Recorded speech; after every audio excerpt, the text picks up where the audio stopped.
Hallelujah, hallelujah, hallelujah, hallelujah, hallelujah,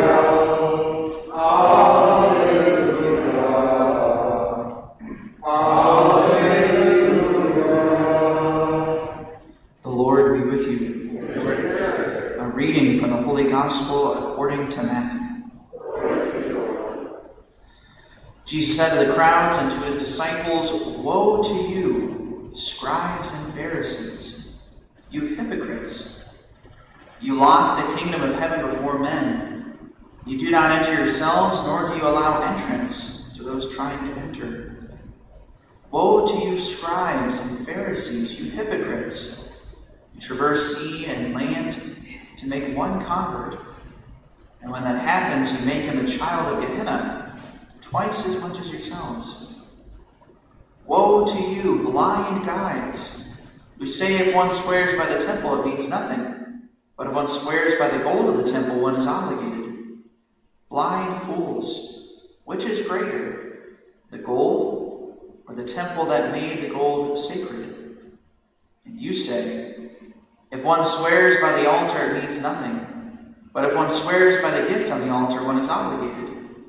You blind ones, which is greater, the gift or the altar that makes the gift sacred? One who swears by the altar swears by it and all that is upon it. One who swears by the temple swears by it and by him who dwells in it. One who swears by heaven swears by the throne of God and by him who is seated on it." The Gospel of the Lord. Praise to you, Lord Jesus Christ. Just a helpful reminder for all of us this morning, these gospel passages where Jesus is rebuking the scribes and the Pharisees who have become hypocrites. In the words of the book of Revelation, they had forgotten their first love. And that's something that is important for all of us to remember as the people who come to church regularly, the people who even come to daily Mass, that there's always a temptation to become distorted in our faith, to become prideful and arrogant, to forget our need for God's mercy. Remember, I was struck a number of years ago back when some of the new scandals were coming out in the church, and obviously everybody was really scandalized, and myself included. And I remember there was an article on the internet I read from a pretty prominent Catholic in the U.S., and he said when he heard about some of the things that happened in the scandal, obviously he was very saddened, but he also said, why are we surprised that there is evil within the church? And the point he made was, he said, where else would the devil be working harder than in the church?